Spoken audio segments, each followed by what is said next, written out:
विधानमंडल की इस कार्रवाई में भाग लेने के लिए आए हुए सभी माननीय सदस्यों का मैं स्वागत करता हूं। वर्ष का जो प्रारंभिक सत्र होता है, यह राज्यों के अंदर महामहिम राज्यपाल जी के अभिभाषण से इस सत्र की शुरुआत होती है। इसके अलावा वर्ष भर के लिए राज्य सरकार का बजट भी इसी सत्र के दौरान पारित होता है। अन्य विधायी कार्यों के साथ ही जनहित से जुड़े हुए, राज्य के विकास से जुड़े हुए महत्वपूर्ण मुद्दों पर भी सदन में चर्चा होती है। आज विधानमंडल की कार्रवाई प्रारंभ होने के साथ ही महामहिम राज्यपाल जी का महत्वपूर्ण अभिभाषण संवेद सदन को महामहिम राज्यपाल जी के द्वारा अपने अभिभाषण के माध्यम से संबोधन होगा। इसके उपरांत कल से महामहिम राज्यपाल के भाषण पर सदन में चर्चा भी होगी।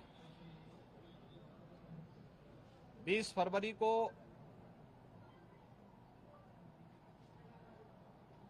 वर्ष 2025-26 का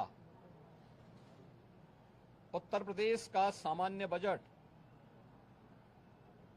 सदन में प्रस्तुत होगा। सदन 18 फरवरी से लेकर 5 मार्च तक के लिए प्रस्तावित किया गया है। उत्तर प्रदेश के इतिहास में ऐसे बहुत कम क्षण आए हैं जब इतने लंबे समय के लिए सदन आहूत किया गया हो, लेकिन सदन की कार्रवाई सुचारू रूप से संपन्न हो, यह केवल सत्ता पक्ष का ही दायित्व नहीं होता है, बल्कि विपक्ष का भी उतना ही महत्वपूर्ण दायित्व बनता है। सदन चर्चा परिचर्चा का एक मंच बने। उत्तर प्रदेश के विकास को लेकर के डबल इंजन की भारतीय जनता पार्टी की सरकार ने पिछले लगभग 8 वर्ष के अंदर जो प्रतिमान स्थापित किए हैं वह अभूतपूर्व है।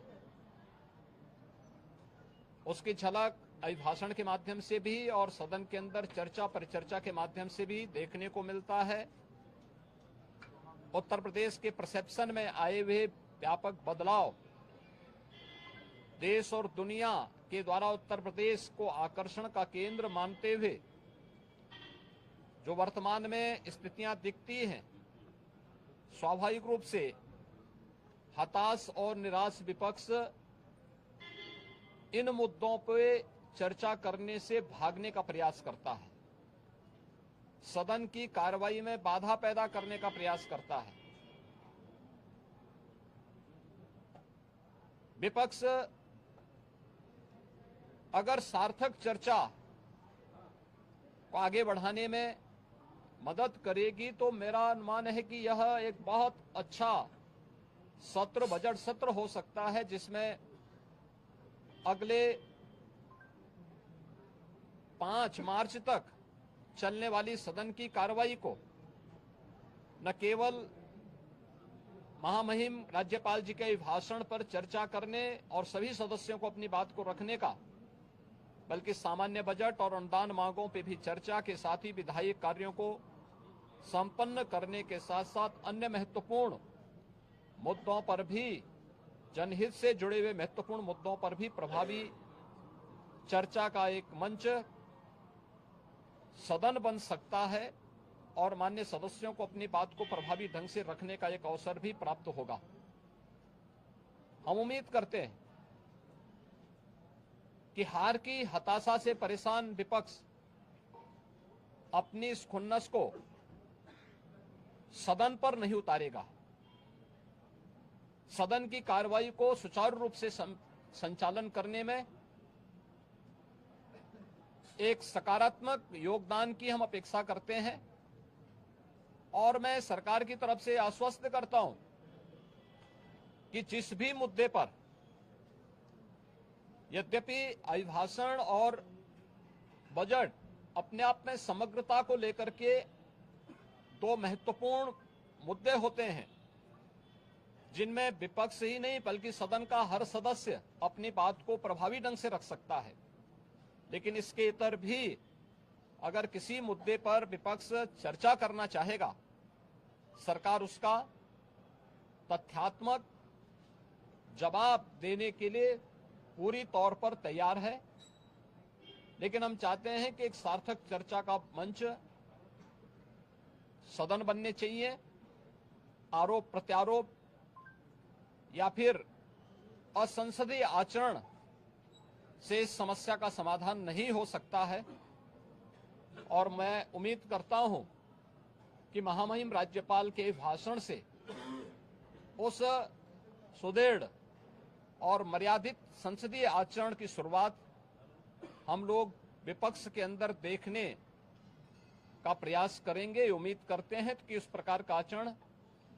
सभी माननीय सदस्यगण और खासतौर पर विपक्षी सदस्यगण सदन में दिखाएंगे, जिससे लोकतांत्रिक मूल्यों के प्रति आम जन की आस्था को और सुदृढ़ करने में मदद मिलेगी। मैं एक बार फिर से बजट सत्र के शुभारंभ के अवसर पर आज उत्तर प्रदेश विधानमंडल के जो कार्रवाई प्रारंभ होने जा रही है कुछ ही देर में, इसमें भाग लेने के लिए आए हुए सभी माननीय सदस्यों का हृदय से स्वागत करता हूं।